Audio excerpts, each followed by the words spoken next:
Good morning, everyone. Good morning, everyone. Um, it's a pleasure to be here with you this morning. Um, we're going to be talking about CCAP with an alternative college partner and about SB 1244. And I go to the next slide. A little bit about myself. Again, my name is Lauren. I currently serve as the Dean of Dual Enrollment and Institutional Effectiveness at Golden West College. I've been here at Golden West for almost 3 years. It's a little crazy. Time has been flying. I get the dual role of working on dual enrollment as well as doing the research at our college. And so I am very grateful. I love my work, and I love to be able to serve students at Golden West. A little bit about Golden West College. We have 20,500 we serve about 20,500 students each year. And that includes over 3,300 unique special admit students, which represents over 1,500 CCAP students and over 2,000 non-CCAP students. Our dual enrollment program has been growing like many other colleges across the state. And we've been really successful. In 2024, our success rate for special admit students in their courses was about 92%. So we are growing, but we always have an eye on making sure that we're increasing access to quality dual enrollment, but making sure that students are successful in those offerings. Golden West College, again, a little bit more context about who we are. We are one of 3 colleges in our district, so multi-college district, which makes a difference sometimes, the multi-college versus single college districts, for those of you who have been working with districts in those contexts. Our student population, we have a large Vietnamese population, a large Hispanic Latina population. They're about 30, range from 33 to 36% for both of those groups. And then we have a pretty large white student population at about 23%. Dual enrollment growth is real for us. We have been increasing over the last couple of years to the most recent counts that I just gave you. And Golden West College offers dual enrollment pathways in a number of different areas. We have developed a nursing dual enrollment pathway where students are able to take prerequisite courses for our nursing program while they're still in high school. Drafting courses, theater, sign language, digital arts, criminal justice. We have an early college academy where students can earn an associate's degree while they're in high school.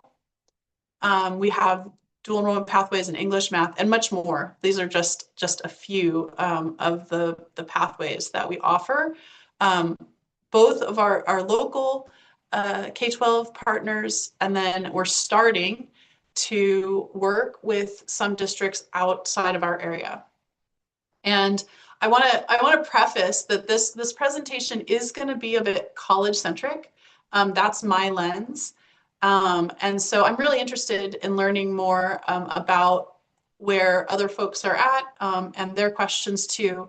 But just to preface it, that I am bringing my college lens to this conversation today. So what are we talking about today? We're going to be talking about SB 1244, the law that was put into place in 2024 that allows high school districts to work with alternative college partners. We're going to talk about how it works. What are the nuts and bolts of initiating a partnership like this? And what some of the models look like that Golden West College is doing? And what are some of the considerations when you're implementing this type of partnership? But now I'd like to know who's in the room. And so Lorena is going to help me with a couple polls. And so we have 2 questions. What type of organization do you represent? So are you from a high school district, college district, or other? And then what are you most interested in learning today? So the process to complete a CCAP agreement with an outside college, a process to implement, considerations for quality CCAP at a distance, or something else. So we'll give everybody just a moment or two to respond.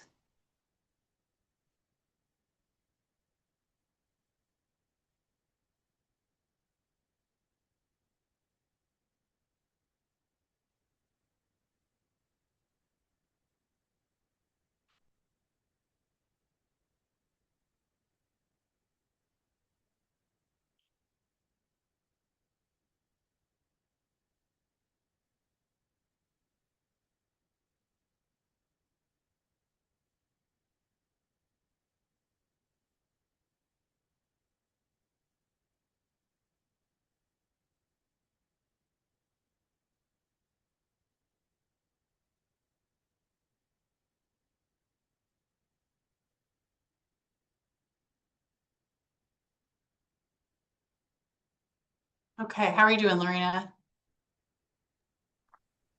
So we have 109 responded, and we should see the results.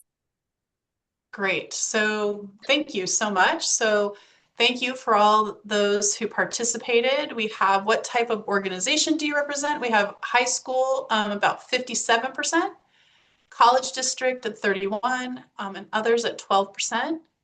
So a lot of high school folks in the room, but also good representation from the colleges. And then what are you most interested in learning today? So it's a split. So the process to get the agreements is pretty much tied with process to implement and considerations for quality CCAP. Great. So that is on the menu for today. And I will say, like, we're learning too. So we're just at the start of some of these partnerships. And so I'm very excited to share with you what we've learned so far, and then also continue the conversation. So at the end of the presentation today, there will be a Padlet link that we will share, that will give you an opportunity to share some of your ideas around collaboration at a distance, or some of the concerns that you still have or questions you have. So keep that in mind as we go through the presentation, because we look forward to hearing that from you, which also can help inform future work by CCEMC around this topic. I also want to let everyone know that Lorena does have the PDF of the presentation, and she's going to be able to email that to everyone. So if you see something on here and you want to be able to keep it for next time, it will be available to you. All right.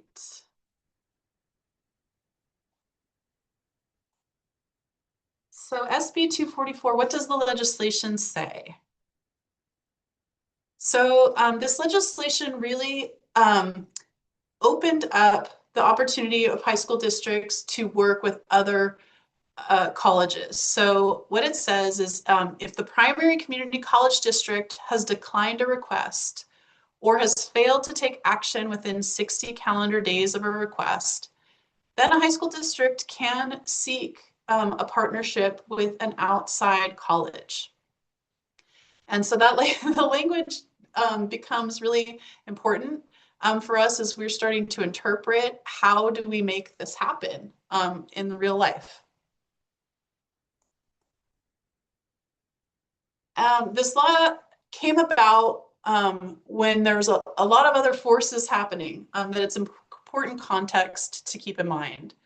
So the California Community College Chancellor's Office has set a Vision 2030 goals for the California community colleges, wanting us to be able to serve every California high school student, wanting those students to end high school with at least 12 units of college. It's a pretty ambitious and big goal. And if we were to realize it, that's a lot of dual enrollment for us to be able to provide across the state. So there's this big push for access. We want more students to be able to do dual enrollment. We don't want it to just be the high performers, the ones who are going to seek it out on their own. We really want to be able to serve students who may not see themselves as college going, from marginalized populations, from first generation homes. We want them to be able to access dual enrollment while they're in high school and see that they can be successful. This is happening within the context of colleges have been working within service areas for a very long time. This is how we work. We have a service area. This is who we are supposed to serve. So this change is pretty big for the colleges on our side. With any change, of course, comes a little bit of unease, where colleges are like, what does this mean? How are we going to do this? So it's a little bit of a tension for us, right? We have this call to action to increase access. We want to make sure that all students, whether they're in our service area or not, have access to quality dual enrollment. We want to meet that need, but we also want to be good colleagues to the sister colleges in our system. It's not about undercutting other colleges. It's about making sure that all students have access to quality dual enrollment. There's also context around community colleges and our structures that we all have programs of study. Some of them overlap, they're general education, and then some of them are in more specific areas of study. My college, we have a nursing program, so it's very natural for us to look at nursing dual enrollment, looking at those prerequisites to that program. One of our sister colleges has an aviation program, so that is a more unique type of program that not all regions have. So it opens opportunity for that college to maybe be able to go into other regions to offer aviation across our state.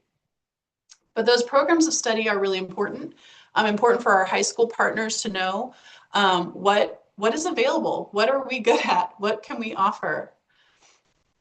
There's also context around the college curriculum process, our budgets, and buy-in for dual enrollment. So we recently are working on a partnership with a high school outside of our area where we're able to offer some creative writing classes that don't have a prerequisite for our English 1000 class. And that's not something that their current home college is able to do. So it creates an opportunity for us to be able to serve that need. It may be that their home college develops that curriculum in the future. We don't know. And so that is leaving us with some questions and uncertainty. But right now, the need is there, and so we want to fill it. Colleges all are in different places with their budgets and how much they can grow and how much they can commit to increasing sections or that cost of that instruction. So those are some important questions that you may have that you want to have discussions with related to your home colleges of how much can you grow? What kind of capacity do you have for meeting the current need? Colleges also have very different contexts related to the buy-in for dual enrollment.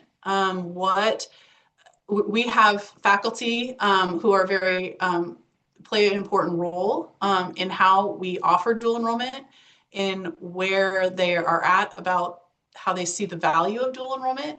So there's a lot of work that we do to make sure that our faculty understand why it's important for students, why it's important for our institution, and yet there's sort of a wide range of how faculty view it. And so that's also important for you all to understand where your home college is, and those are sort of play into whether a home college is ready to serve your need at the high school or not.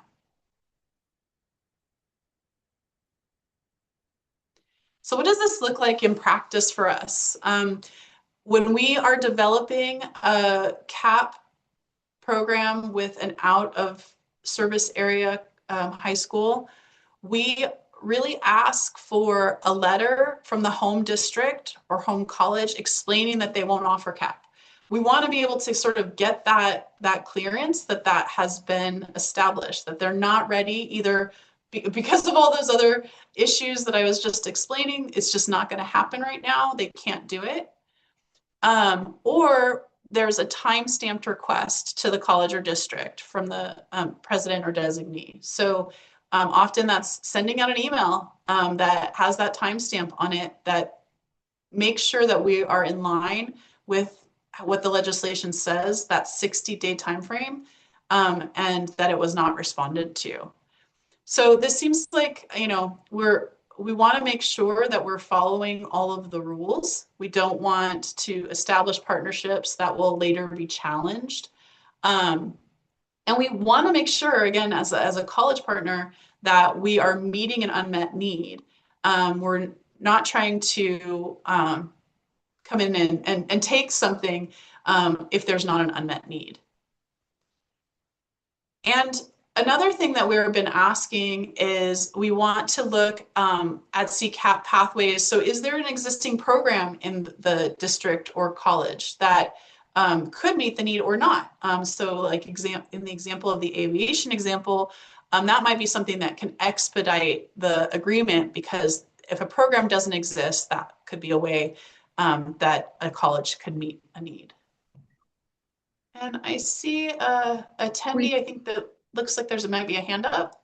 We have 2 questions in the chat. Okay. The first question is, do you always have to have another CCAP agreement with the alternative college? To offer CCAP, I think that you need to have a CCAP agreement in place with the alternative college, yes. And the next question is, how can districts hire teachers to teach the CCAP classes? Also, are the colleges okay with the high school districts paying the teachers?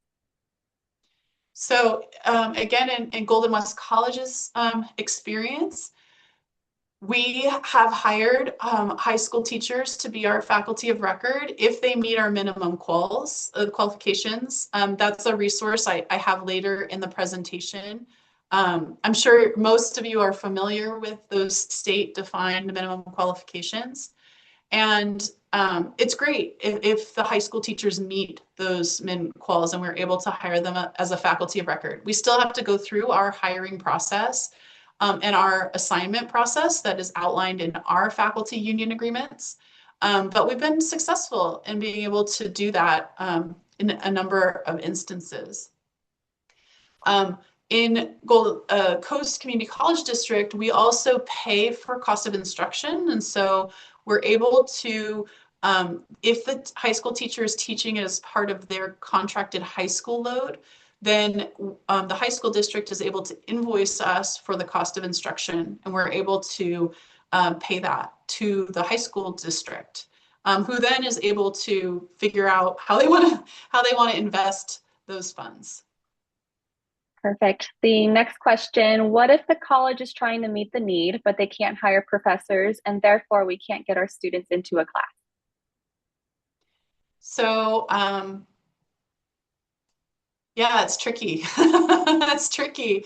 It, I guess, would depend on maybe looking at the modality and how you're offering the class. And if you could find faculty to teach it in a different modality, might be an option that you can find teachers out of area. All right, I'm gonna keep going. Okay. So Golden West College has met this need using 2 different types of models, or we have a plan for doing 2 different types of models. So how do we run CCAP from a distance?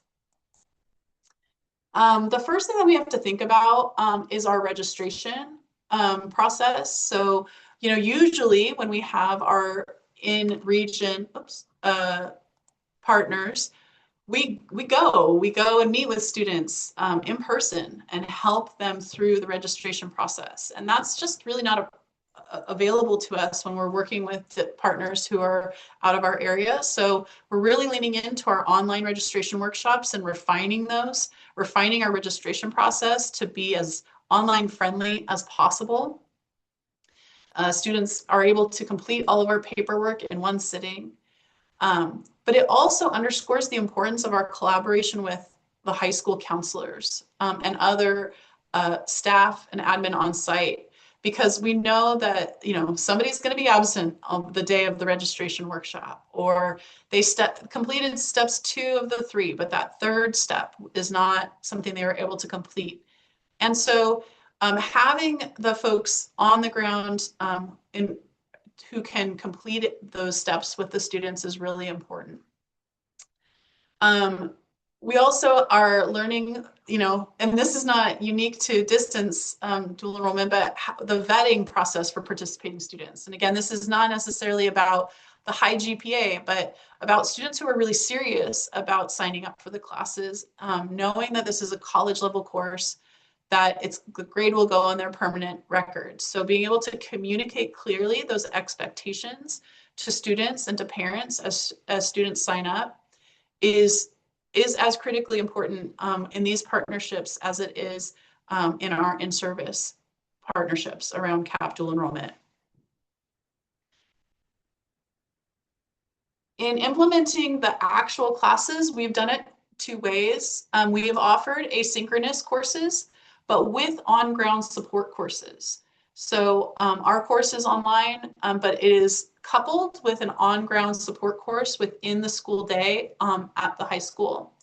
So this leads to our co-teach model that we do at Golden West, where we have a faculty of record, but we also have a high school teacher in the classroom who is there face-to-face with the students each day.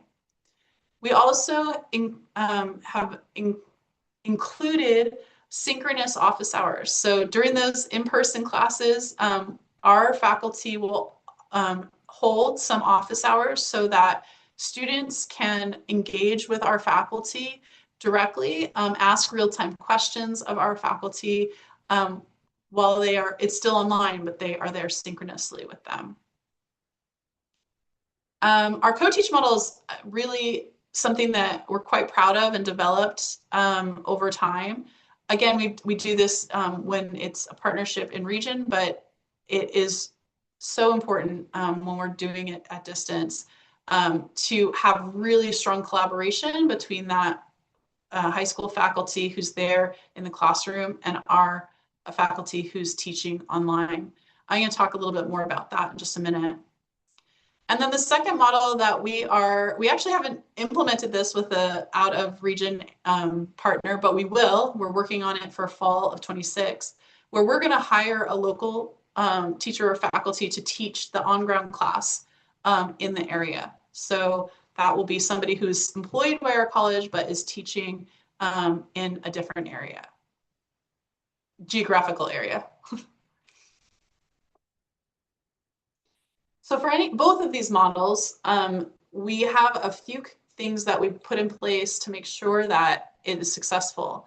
The first is making sure that our co-teachers get TA access to our Canvas, that's our learning management system. So the high school teachers will be able to access Canvas, will be able to see student grades for the students who are in their on-ground support class. And they're able to then quickly identify students who are struggling for intervention, for additional support. And they're able to also look at how students are performing to inform that conversation with our faculty. We do weekly check-ins to coordinate efforts among the faculty and co-teachers, and also among the administrators. So making sure that all the logistics are in place to make sure that the students are successful. The weekly check-ins, again, this is probably, I think, the most important strategy that we employ. And there is somewhat of a cost associated with this. It's something that we do when it's locally, but there's no water cooler type of talk when we're doing this at distance. And so, again, these check-ins are really important to be able to ensure that we're not missing anything with students who need help. I was just in one of these weekly meetings with our faculty of record and high school co-teachers, and it was a really powerful conversation. The high school teacher was really open. She said, hey, students didn't get this concept. You're using a metaphor to teach it. They missed it. And some of the vocabulary that you're using they're really struggling with. I think we need to do a little more to help them to really learn these concepts. And I was really impressed with our faculty member who was super open to this feedback, saying, oh my gosh, I really thought they would have gotten that. And that open dialogue really creates opportunities for reteaching when it's needed, and refinement of the curriculum, of the lessons, so that we're meeting students where they're at. We are not making it less rigorous, but we are making sure that the learning is happening. So again, we're doing those meetings weekly, which there's a cost. We have a lot of part-time faculty teaching our dual enrollment classes, and so getting them that time to be able to meet and have those really valuable conversations is something that we have to figure out how to make sure we're paying for. We also have we're really pushing open education resources, or zero textbook costs resources for all of our classes as an institution, and that includes dual enrollment. We believe that to create these sustainable partnerships, these OER ZTC resources are critical, and so that's something else that we are integrating into these models. And last is tutoring or other interventions. Golden West College has some pretty robust online tutoring.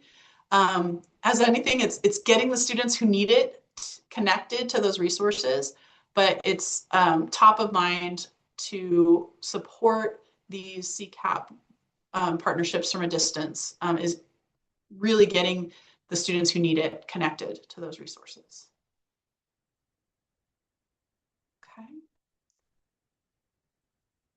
Before we move on, Lorena, any other questions? We have 17 questions in the chat. Oh. Who does the letter from the home district need to come from? It depends. Usually I've seen it, we've asked directly to the college president, but sometimes there's a designee, so that goes to the vice president of instruction, or we even had a communication from a dual enrollment director, I believe. But it's really the president or their president's designee is the right answer. Okay. Can you have an MOU with the alternate college and not a CCAP? I believe to run CCAP, you need to have a CCAP MOU. And you can have multiple at one time. So you can have your traditional CCAP, and then you can have a more limited CCAP with the external partner. And that's one of the considerations I'm going to talk about, is that for these external partners, it's not going to probably be a wide-ranging defined MOU. It might be for that marketing pathway that you're not able to meet with your home college. How do you handle grade sharing to parents when the high school teacher is hired? Yeah, so we require that the high school teachers use the Golden West College Canvas shell, so they're not using the high school Canvas shell.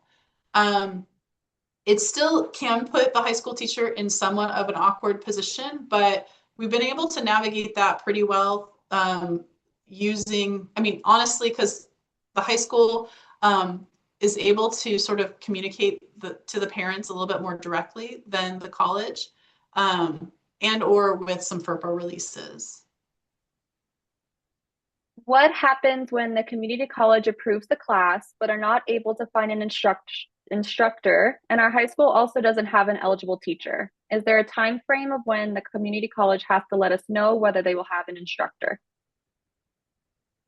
Yeah, I'm sorry, I haven't really run into that challenge. I think Golden West is in a really populated suburban area, so we have been very lucky to be able to find faculty to teach courses. It's a constant thing that we're doing, though. I am constantly communicating with our discipline deans where I believe the need will be, and they are then looking at those hiring pools to look for qualified new hires that we can meet the need that we have for our college. Perfect. Somebody would like us to share the memo on how you pay high school faculty during the day. I don't know if you have access to that.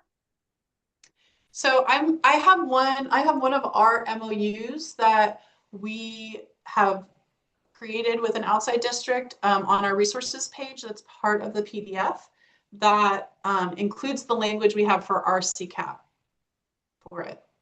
Perfect. Is your college basic or non-basic aid? Non-basic aid.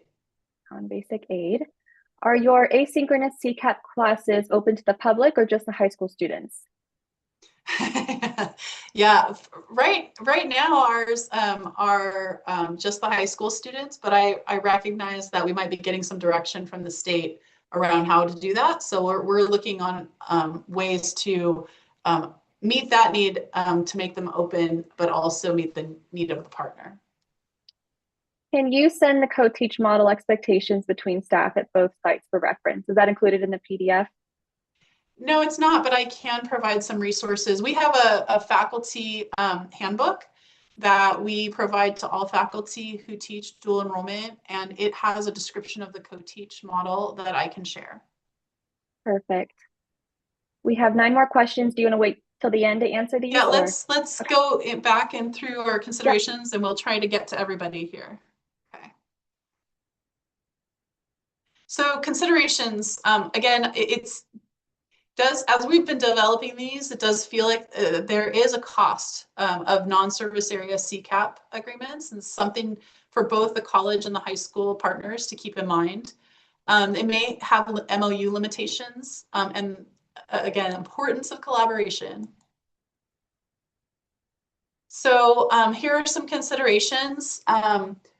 We've been developing some CAP MOUs with partners out of area, and at times they've had shorter timelines. So if the release from your home district says, hey, we're going to be offering this in a year, we're probably not going to make a CCAP agreement longer than a year, realizing that your home college will be able to meet the need at that point in time.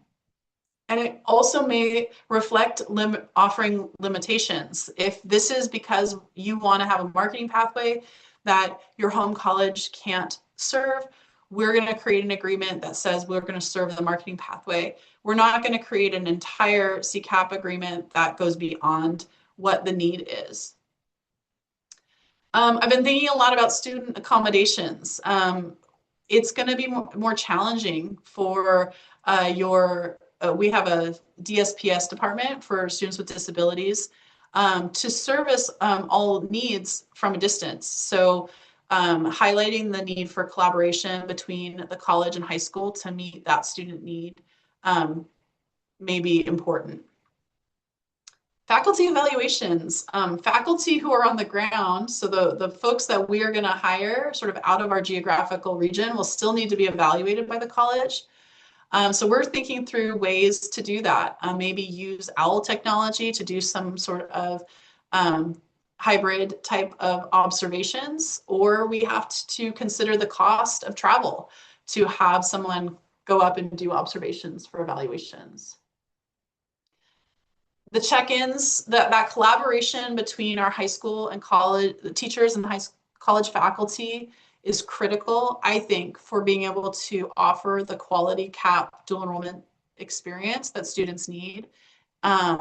And also carving out time for administrators. So for the part-time faculty in particular who are participating in this, they need to get paid. They need to be reimbursed for their time. And so there is a cost associated with that. I've also been thinking about pathways, right? We want to make sure that students get access to the classes that they need, but what are those classes leading to?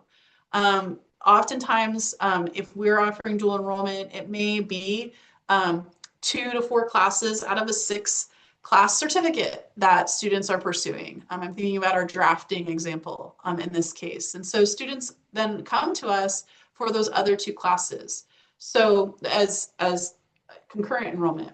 So if we're offering these pathways at a distance, are the other classes that can lead to a certificate, to a degree, available online? Or is that something that they would have to come to us in person? It's just really important that we're forthright with what does this lead to for the students. And if it's, most of our classes are CSU or UC transferable, so just being clear with students how they can use these classes in the future. And then cost of instruction. So figuring out how you can are going to handle cost of instruction for in your CCAP agreement with whichever college you're going to work with, and how that is going to be invoiced or reimbursed is really important to consider.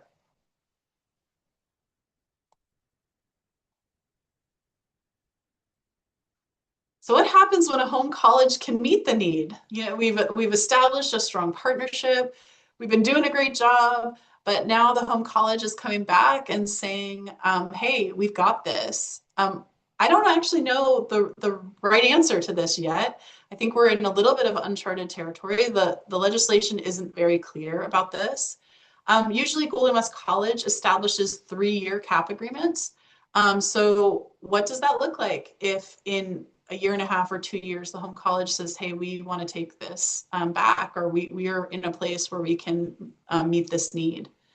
I think it's important for colleges who are going into these types of partnerships to make sure you understand that there are some costs associated with it, and this investment might be short term.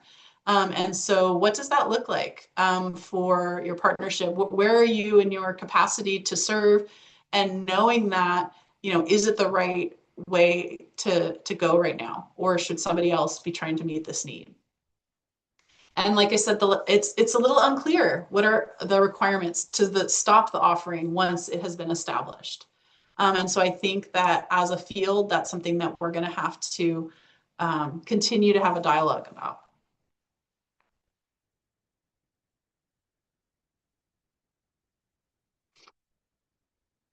Okay.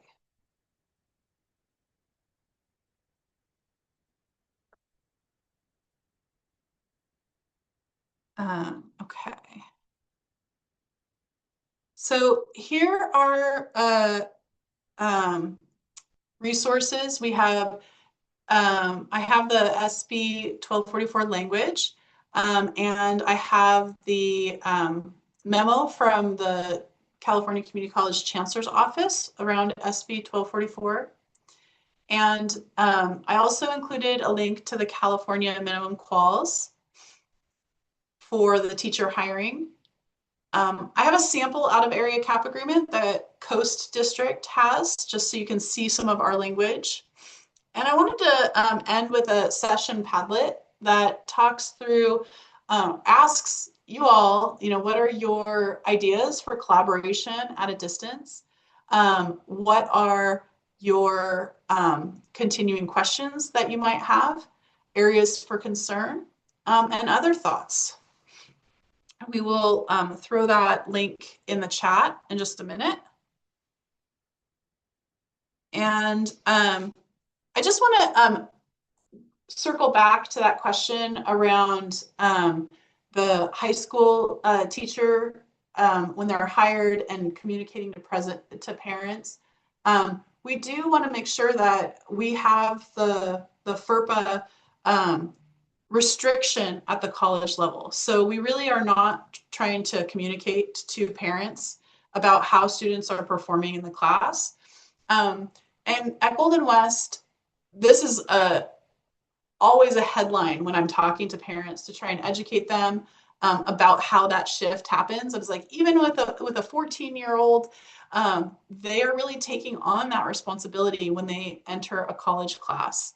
And so we really are encouraging our faculty, we are requiring our faculty to abide by the FERPA regulations.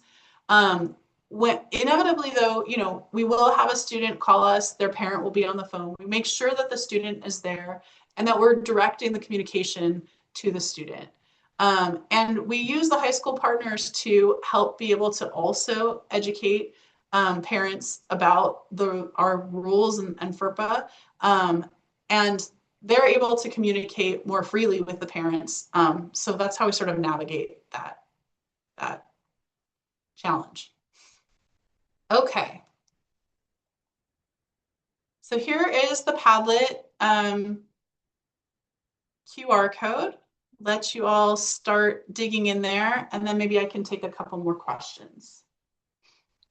Perfect. Next question is, how are you able to complete the registration in one sitting, given the need to first apply to the community college and wait for numbers? What registration platform are you using, or are you batch enrolling? So we are using CCC Apply still. So all students, special admit students, apply to our college using CCC Apply. And then we have implemented the Slate platform at our college to collect all the other information or forms that are needed for both CCAP enrollment or concurrent enrollment.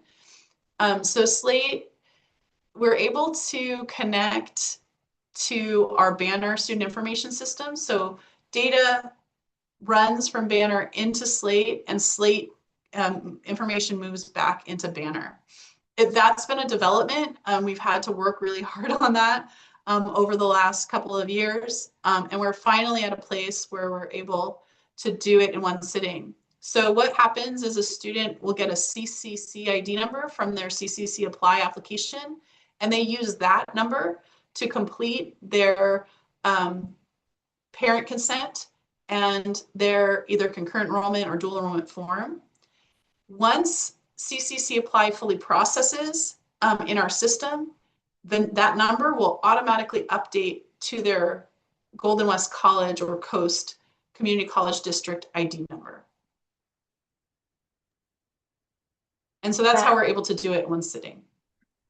How is the CCAP agreement different than an articulation agreement or other agreement to offer dual or concurrent classes? The CCAP agreement is what is allowing us to limit the enrollment into the sections. So that's my understanding, is that's what is the importance and value of having that CCAP in place. Is your faculty being asked to get any certificate of clearance from the CTC? What is the CTC? Sorry. I believe it's the credentialing for teachers. Oh, no, there is one partner that we are working with that is asking our teachers to have a special credential. So we're working through that. But other than that, we have not had that experience. So we've been working with now, we're in 3, 4, 5 different districts, including our service area districts, that we have not had that credentialing question. So it's one of 6, I guess, where they've asked us to have that. Perfect. During a monthly webinar with a contact from the state chancellor's office, they told us we cannot do CCAP classes for online or asynchronous courses. Do you put something in your CCAP for that modality? Yeah, I know that that's a new thing that has been coming out, and it's something that we are working on addressing, because that is how we are running a lot of our CCAP modalities, and not just with our distance partners, but with our local CCAP partners. And so we're working on that right now too. Do you have CCAP agreements for summer school courses? We do. Would you be able to share the faculty handbook? Yes, I will get that out to you, Lorena, and you can email it to all participants. Perfect. Next question. Do you require your CCAP or IDE students to complete the student orientation? We do not. Okay, and one more question just came in. Is the message from the chancellor's office that asynchronous is not allowed, or that those courses can't be closed? I believe that they cannot be closed. But for us, like this is a challenge and a change. So this is something that we're again working on, trying to figure out how to do effectively. Wonderful. Those are all the questions that have come in. Okay. All right, I'm going to stop the share for just a second to navigate to the Padlet really quick. Okay, share my screen again. Okay. And just seeing if we have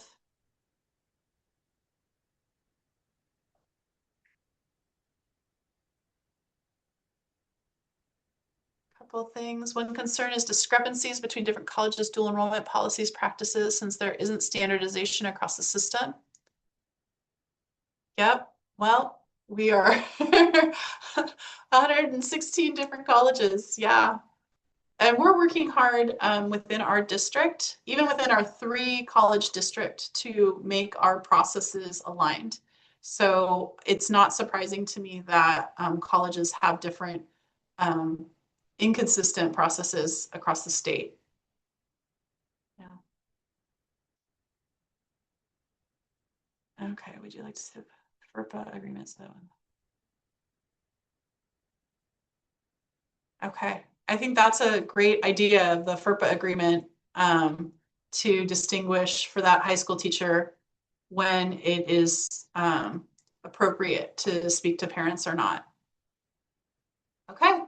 Well, that's all I had prepared for you. The last slide was just my contact information. Again, if you have more ideas or thoughts, I welcome to meet with, connect with you offline.